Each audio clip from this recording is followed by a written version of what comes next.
Thank you very much. Thank you for the invitation. It's a big responsibility to be the first one to open everything. So yes, I am. My name is Ruxandra Lupu. I've been part of the MOSAIC project actually last year. So I'm also an insider, and I'm really happy to be back here in with you and all the university members. Now I started actually a project, a Marie Curie project at the University of Cyprus. And yeah, today I'm going to talk to you a little bit more about that.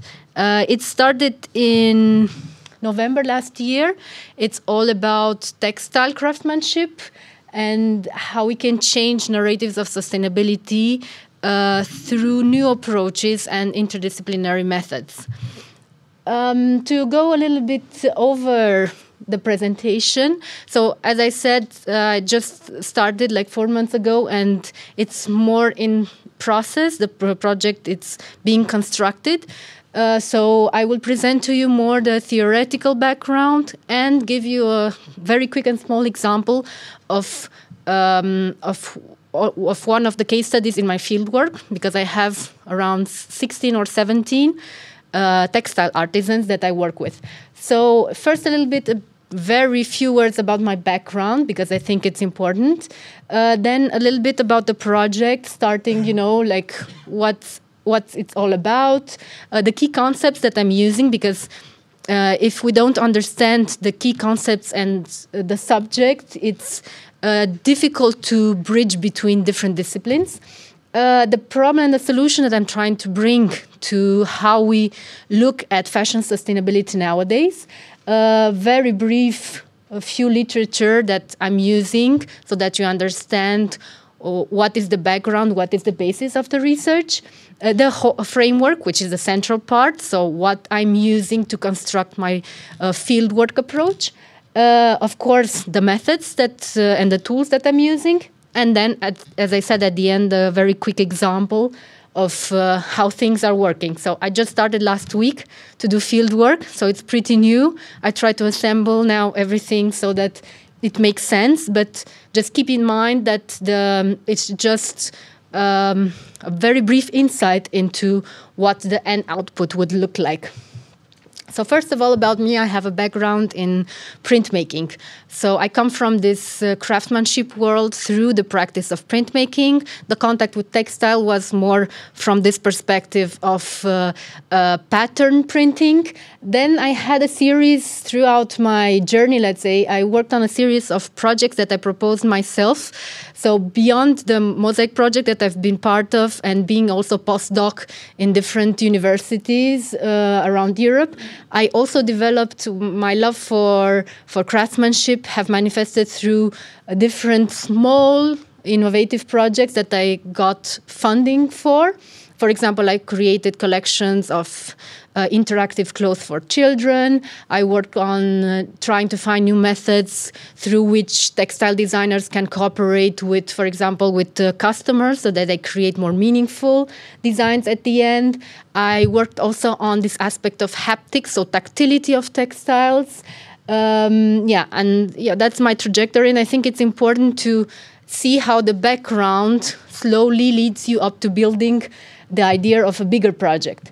So now about my project in my Marie Curie project in Cyprus. It's called Some Aesthetic Surfaces, and it's all about textiles and textile craftsmanship. And what's the problem that I'm departing from is the knowledge that craftsmanship hold about sustainability. So what are their ideas, their sensations, their experiences of sustainability, and how can this be further on mapped, captured, because this is a problem, something that is really in the head of someone and is manifested through their work. It's really complex to capture. And how can we transmit these narratives about sustainability in a way that makes sense to the public? So my project is actually practice-led one. What does this mean? Is that I use empirical research, so I use a lot of field work, and the methods that I implement through my field work are meant to capture the embodied experience of artisans and their thoughts, ideas about sustainability in their practices.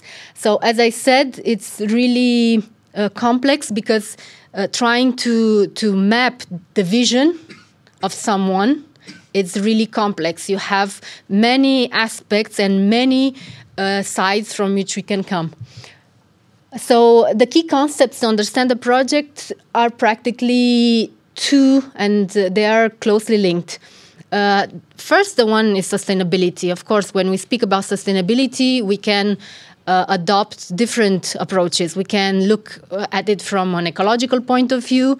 So how does it impact the fashion industry, impact the environment? But we can look also at its economic and social dimensions. What is less looked at is the cultural dimension. So what are the habits, traditions, and beliefs in textile practices and in fashion, for example? Because these are hands-on engagements with materials. Like artisans use a very practical approach that they express through their work with materials. So this vision of sustainability in craftsmanship and textile craftsmanship through the cultural lens is very important, just to understand that it's a broader concept of sustainability and not only an ecological one. The other aspect is textile practice. So what do we mean with practice? Practice is all the techniques and methods and approaches that textile artisans use in order to create something. And I think we can broadly sum it up as under the topic of gestures. What does gesture mean? So how do I perform certain movements? How do I act upon the materials in a certain environment in order to create something? So these are the two main concepts in my project that I use in my project. So now, actually, this leads to the main problem that arises here from a research point of view. So practically, if a complex culturally based vision of sustainability transpires through the gestures performed by textile artisans and designers, how can we actually map these gestures, or how can we recognize the gestures, and how we communicate them in a way that is meaningful to the public? This always in an optics of sustainability, okay? Not gestures, broadly speaking, how I move, but why I move and how does this transmit ideas of sustainability from an extended point of view, not only ecological, but also, as I said, cultural. So it's clear that at this point, it's when we speak about gestures and ideas and beliefs about sustainability, we cannot stick to one discipline. So we absolutely need to cross over. So what's the point of connection that I bring in my project between sustainability and practices and gestures? Is the concept of metaphor. Maybe all of you know that metaphors are mainly linguistic.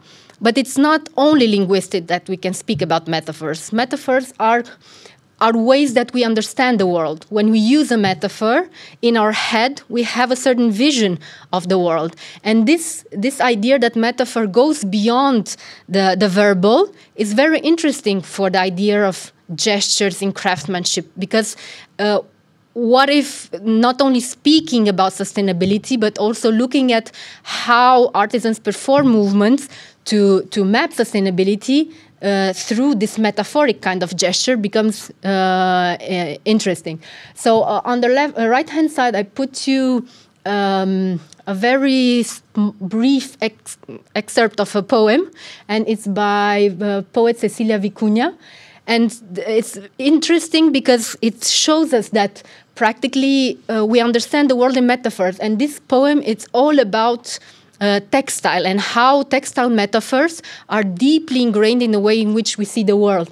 So, for example, the word is a loose stitch. This is already a very insightful metaphor that shows us how the poet looks at the world as a loose stitch, so something that is really fluid and not really graspable, you know. So this is a very concrete example of how the world of textile and fashion is marked by by this metaphoric approach. But we can go further on and look at metaphoric gestures, so the non-verbal in metaphors. The research field of gestures, it's an interdisciplinary research field that's pretty advanced, and it practically maps gestures, both within speech and a little bit outside speech, but it's always like the research that is currently going on and has been developed around gestures or gesture studies looks more back towards this connection between speech and performance of gesture. So it always has been linked. For example, gesture within speech is a subtopic of interest, but also what functions the gestures have. Is it the gesture that we map in discourse, so when we speak? Is it the gesture that we map when we perform things? Is it a type of conventional or creative gesture? So there is research around gesture studies. However, as I said, it's more or less always connected to this world of linguistics and how we express in a metaphorical and verbal way our ideas about the world.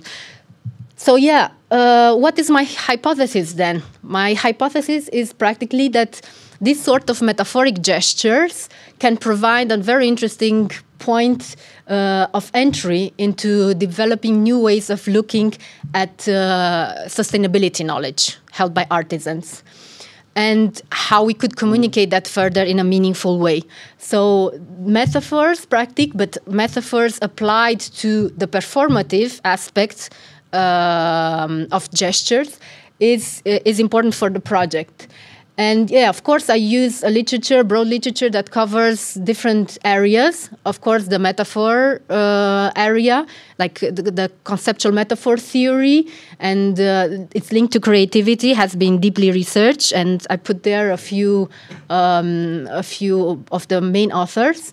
Then the third one is the gesture and movement studies, because gestures, as I spoke, gesture studies, and as an interdisciplinary area of research is pretty advanced. And of course, what I'm looking at is also bodily knowing and embodiment, because actually we know what we do through our bodies. And this aspect of gestures and movement is actually part of our body memory. So yeah, this is my theoretical framework. So starting with the main problem of sustainability knowledge, I'm trying to bridge between these three worlds. Of course, the ideas of metaphor, which provides me an entry point into mapping gestures and ideas of sustainability, that is more based on linguistic studies, as I said until now. Then the gesture studies, which is more phenomenological, so we know what we do and we become aware through our bodies about that. And of course, embodied cognition. So this enables me to map this, to bridge these three areas through the concept of metaphor, and by practically transferring the idea of metaphor from a linguistic perspective to a phenomenological one. And this helps, I'm being helped here through studies done in dance theory. So what I'm using in order to transfer the concept of metaphor from a verbal point of view to a phenomenological, to a practical, hands-on approach are theories in dance. There's a theory in dance developed by Rudolf Laban, and it's called, in fact, Laban theory. And this Laban theory, what it tries to do is like actually to categorize a movement through its qualities. So practically it looks at qualities, how I perform a movement. Do I perform it with a slow flow, or do I have a haste movement? Do I do it with strength, with the weight of the movement, or do I do it very softly? So this kind of theory practically enables me to look at conceptual metaphor theory through a phenomenological approach and not through a linguistic one. So this kind of qualities of movement I can map better through the gestures of artisans. So yes, this is actually the theoretical framework as it relates in practice. So how do we practically map ideas of sustainability through using this kind of metaphorical gestures approach and by applying movement and dance theories? It's actually through experimental fieldwork. So what the first part of my project is more about setting up this method of doing fieldwork and use different kind of tools so that I can map metaphoric gestures. So for this, I'm bridging between ethnography, creative ethnography, which uses creative methods to look at gestures, conceptual metaphor theory, of course, that I talked about, and the theories of dance, Laban, actually. And what I do during my fieldwork is actually I will work with more than 12 textile artisans. I already selected them. There are around 17 to apply this methodology and see how they work and how their gestures are performed. So yeah, this is the experimental process. And now I wanted to present you the first example that I already did last week. So my fieldwork started last week, and I worked with Ilkan Koral. And Ilkan is a Cypriot artisan, but he's based now, it's more than 5 years that he's been working in Spain. And his main practice, of course, he does couture, so he does actual design, but the very traditional practice that he uses is actually that of macrame. And macrame is practically all about taking big yarns and tying them. So he uses knots to create these sort of web-like structures, but also this very intrinsic kind of shapes like these circles. So he creates, based on this technique, the various parts of his pieces that he, again, puts into final designs. So yes, my field work practically spans over 2 days. So I spent 2 half days with the artisan. The first day is more to get in touch with the artisan, to have a better idea of how he creates, but then also to use this Laban theory from dance in order to capture and record his movement. So during the first day, I use mainly observation. I do an interview, and I have audiovisual recording of the gestures of the artisan that then enables me to go through this categorization of gestures from Laban theory and transfer this to my study. So I mix these 3 elements in this first half day. And to give you an example, for example, I started first speaking with Ilkan. He showed me his workspace. He showed me his projects, and we spoke more generally about his idea of creation and experience. As you can see on the left-hand side, I have an image of his workspace.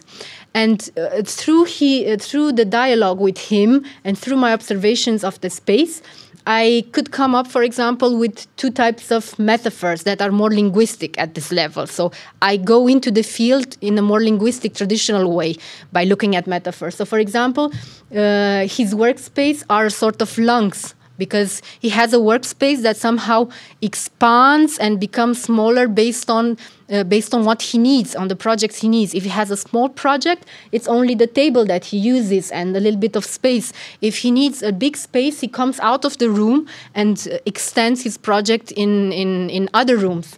So yeah, this idea of workspace as kind of lungs is one type of metaphor that I identify through this process.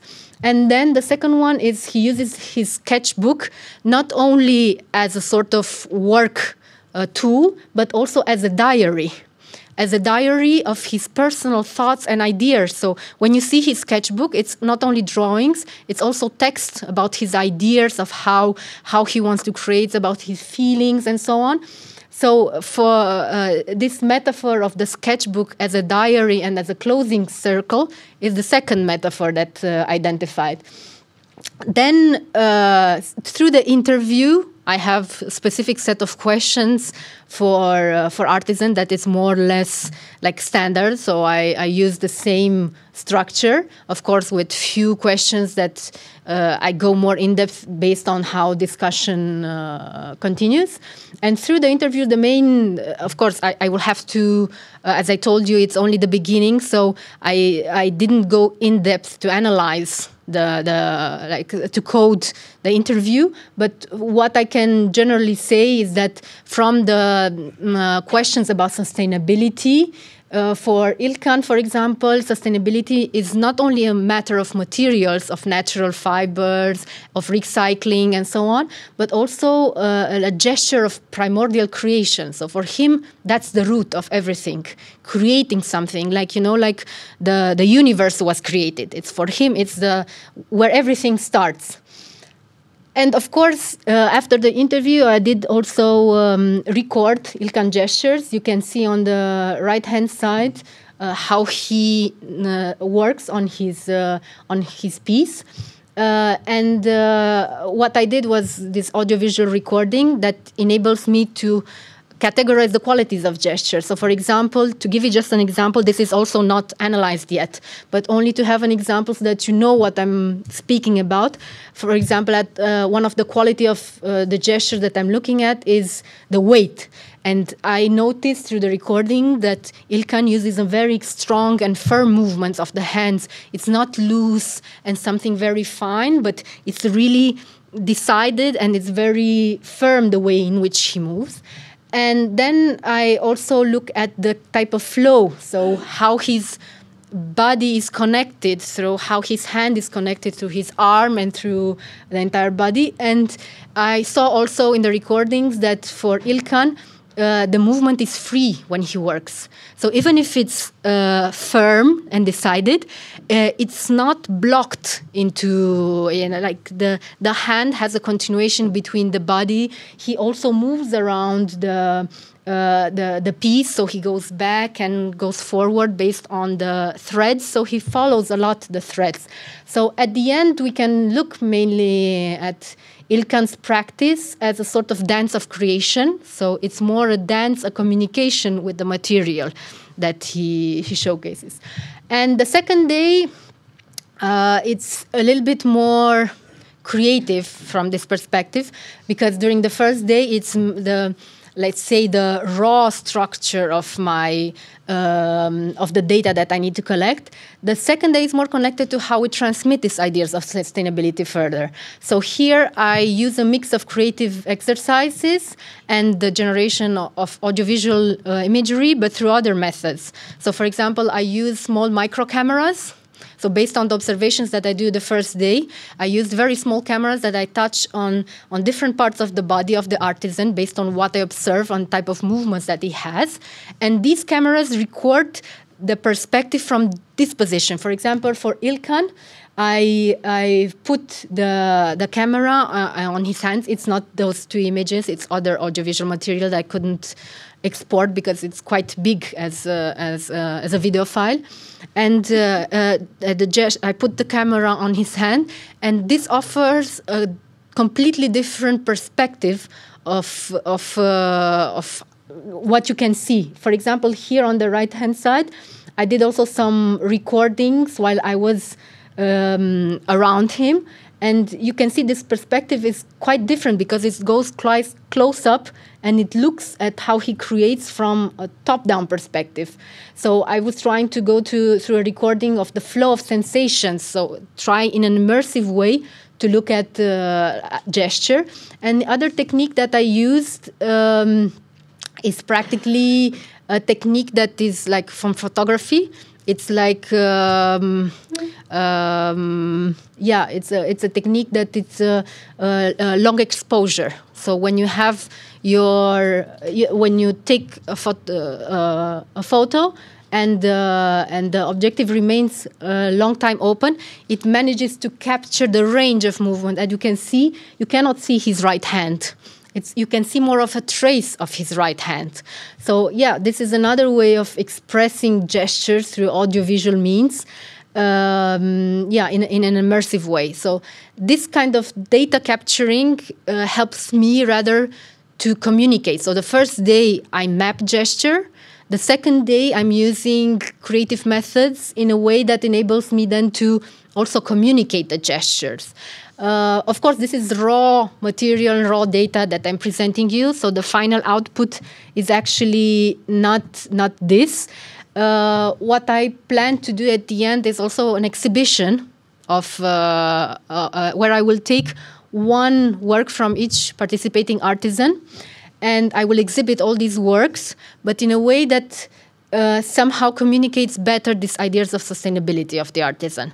So what I will create based on the data that I collect is a 1 minute short video story from where the object is actually the main character of the storytelling of the narrative, and where the object practically acquires a consciousness and reflects on matters of sustainability. And here I would use also metaphors, both linguistic and visual metaphors, to transmit these ideas of sustainability and how, from the perspective of the object, of the created object. Yeah, and that would be the end part of my project, let's say, where I will bring everything together, the data that I collected, in a way that makes sense for communicating sustainability in textile practice. Yeah, in traditional textile practice. So yeah, it's pretty raw. I'm not sure how insightful it is at this stage to have, because I don't have yet the first results. But yeah, this was just to make it a little bit more practical and to show you exactly how I go from the theoretical to the more practical approach. Yeah. If you have any questions, yeah, just let me know now or later. I'm here.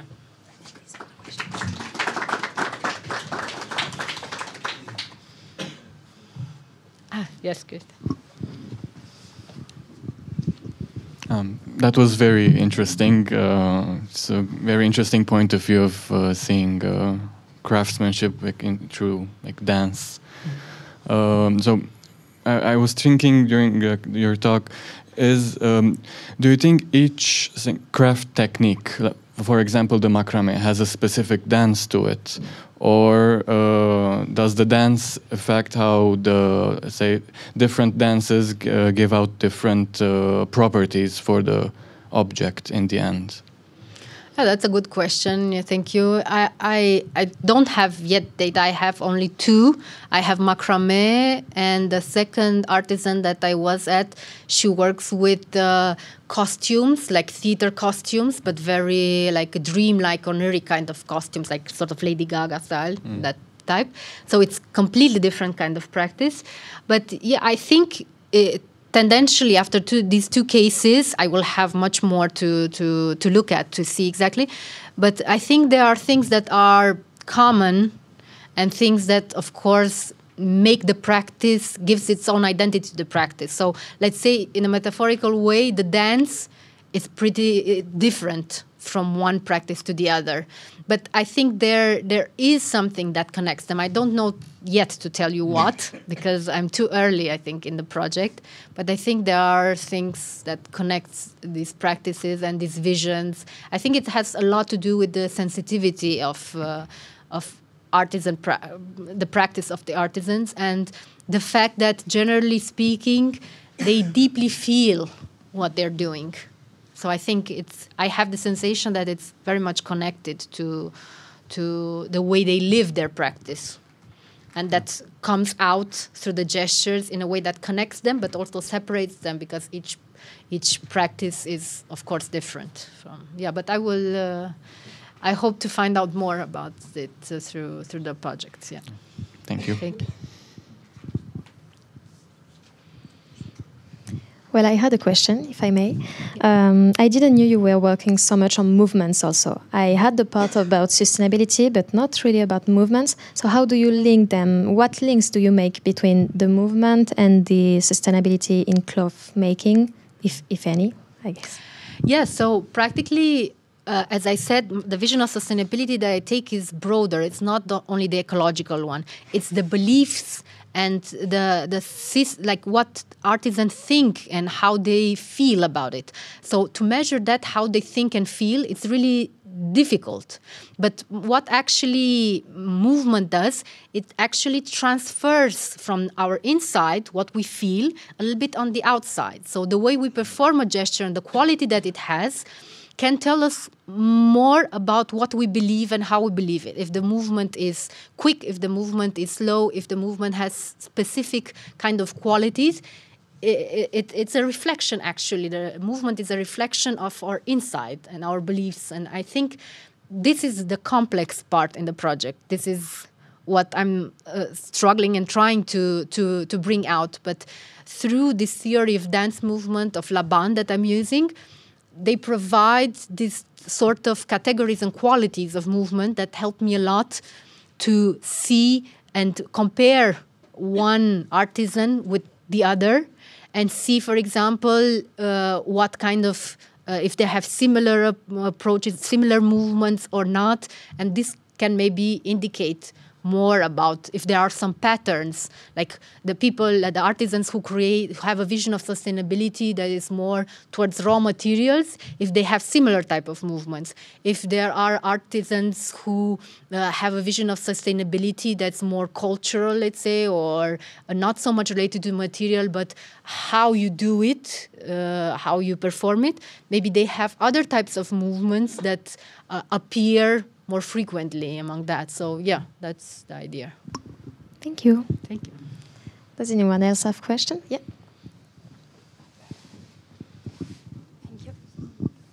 Thank you for the presentation. And I have a question on collecting the data. So the main purpose is to see if how the craftsmen feel, or like how the sensation and the experience. Do you have a plan or like a vision on while you are collecting the data so you have a vision of collecting the data for other endeavors? You mean like how I will make sense of the data or how I reuse the data? Yes, in endeavor other than feeding the craftsman. Yeah, that would be interesting. Like, yeah, that's one part of my project. But when I have this data, all this data, that's the first year. I collect data on the first year and analyze it, and I go in the second year of the project with an idea of exploring, like through data visualization, ways of looking, like seeing the data and organizing the data. How we can create stories about sustainability. So there I will organize. I didn't talk about it because it's still early on to talk about this, but it's a way of looking at the collected data through the lens of, okay, how can we make sense of the data? How can we reuse the data? For example, I'm planning the second year to do a sort of design lab where that will be like hybrid online and offline with designers, not only in textile field, but also that going into other design practices. And also maybe I'm thinking to include broader, like people from technology and so on, and use ways of like software to see how we can look at this data, because it will be a lot of recordings, a lot of photography, a lot of material that is quite visual. And data visualization also tells us how we can organize different forms of data so that we can make sense of this data. So yeah, this is part of the project because, yeah. And what kind of analysis you do on the data? Like my first analysis is that I look at the gestures. So as I said, like the categorization, the qualities of gestures. So I map that and see if there are any patterns for people who think about and feel sustainability in a way rather than another. So this is the first analysis. But then with the visual data, I go further, and I through the design lab, I aim to make it more exploratory, so that other designers, okay, they see this data and say, for me, it makes sense to look at this data in this way. Maybe my way of looking at it is like that, but maybe they have different ways of looking at it. So yeah, I wanted to open up to the public and think how other people, other designers make sense of this data, not only me. Yeah. Thank you. Just another suggestion.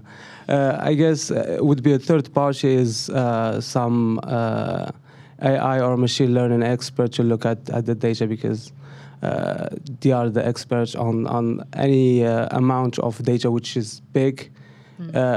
Best way to, or like best tools to explore those is these fields, AI and machine learning. Yeah, thank you. I will Thank you look very into much. that. Thanks.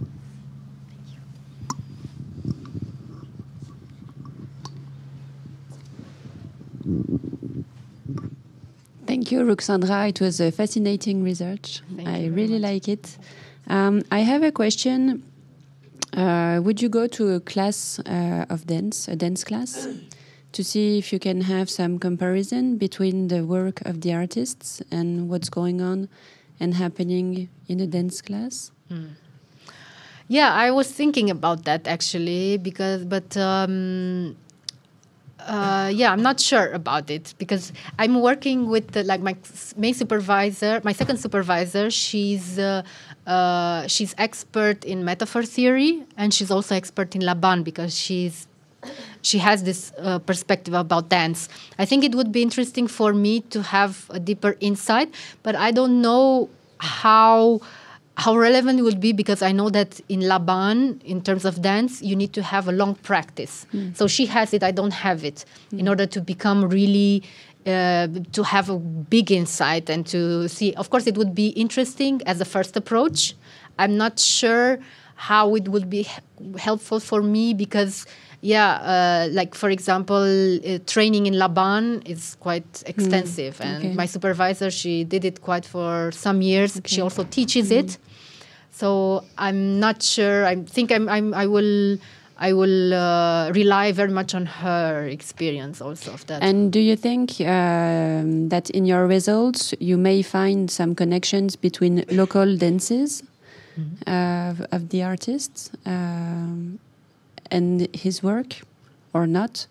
And so that's just a suggestion. And maybe also have a question. So you focus on the gestures, but you also have interviews with the artists. So how do you connect the gestures and the sayings of the artist? Do you see some connections between the two? Yes. So for the interviews, I'm using interviews as an entry point through this verbal aspect of how they verbally express their ideas about sustainability. And then see, for example, with the recordings, if the gestures and the qualities of gestures somehow match the ideas expressed verbally, or if there's a link. Yes, that's what I'm trying to do. But I'm not trying to, because in gesture studies, many of the studies focus on for example, interpreting gestures while one speaks. So that's the main approach. My approach is the one where I somehow detach gesture from verbalization, because gesture can give some inflections, I think, that can give some connections to the verbal aspect, but I think they're deeper. And if we keep them connected only to linguistics, then we miss parts that are quite important. And I think that's my main aim. Yeah, but the link, I'm using it as an entry point, the interviews into that. And the other thing that you were noting, may I ask you, if I understood that correctly, so if at the end I will see links between the gestures of the artisan and what kind of dances, like traditional dances in their culture? Traditional, or if you explore different cultures, and also if you have an idea of the background of the artist, so where he or she comes from, so the influences he or she may have. Yeah, that would be interesting. Like, for example, with Ilkan speaking, I think it helps a lot, because if the artisan opens up with you, I think it helps a lot to realize the context. And I know that Ilkan, he practices ballet. So that's really much influence. So when I didn't know that thing, and at the end, after 2 days, I told him, like, the fact that I now know that you're practicing ballet, somehow some of your gestures make a little bit more sense to me, in the sense that, I can connect some elements better. So yeah, I think that this kind of background, at least the personal background, is very important. In terms of cultural dances, I don't know if I could go that far.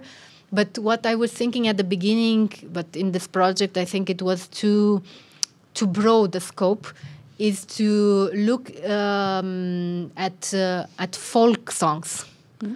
Like there are quite a lot of folk songs in different cultures related to textile. So women, for example, while they were weaving in the past, they were used to sing together. It was a social gathering. It was like sort of social event and being together. And but this helps me more from the linguistic point of view of metaphor. And I said it's quite too much of a work to do in order to stay at the level of verbal metaphors. I wanted to go more into the other, to bridge the other area. Yeah. But thank you for the suggestions. I will. And it's fascinating. Great. Thank you.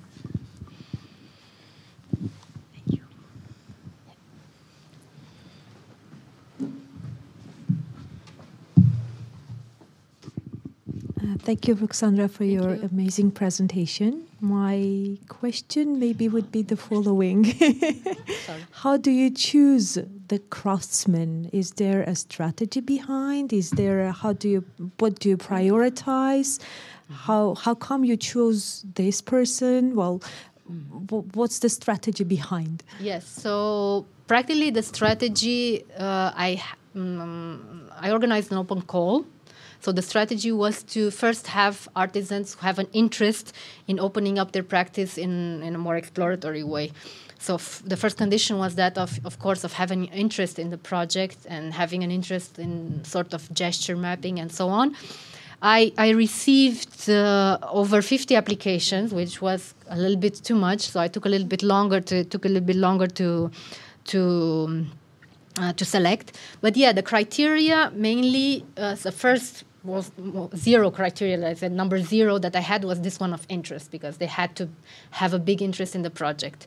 Then the second one was related to the practice. So they had to have a traditional textile practice as their core practice. They couldn't be, like visual artists that works a little bit with textiles, or so that was the second criteria. That's more technical criteria, let's say.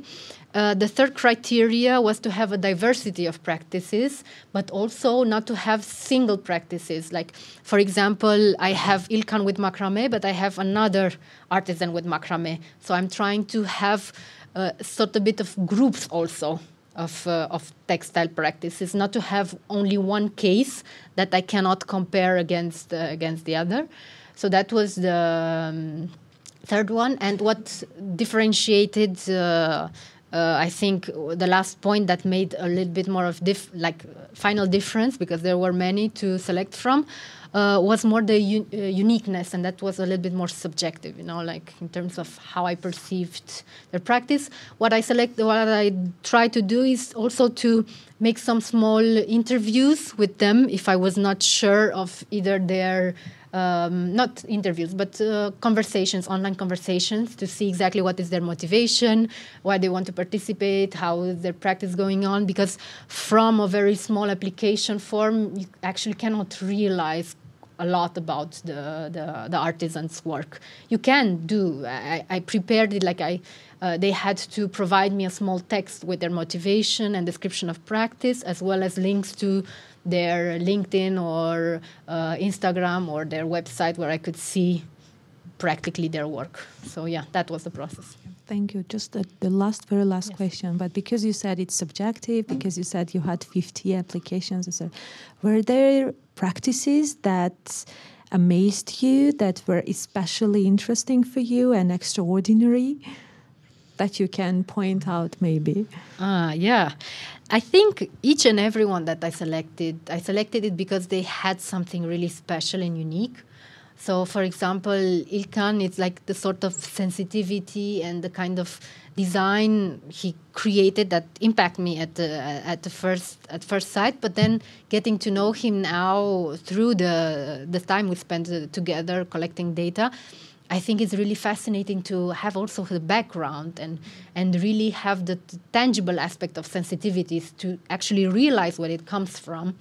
And but then I think each one is amazing from in their own perspective. The other one that I had, like costume designer, she creates like sort of oniric kind of costumes that are like amazing. Like her showroom is, you feel like out of this world. So each, I think, has a unique perspective. Then I have another artisan in Ireland. I still have to go in June there. And she creates for the band U2. So she creates leather, like a very particular type of leather jackets and other things for like very famous people also. So it's really different from one. But each and every one, I think, from my perspective, it's really unique.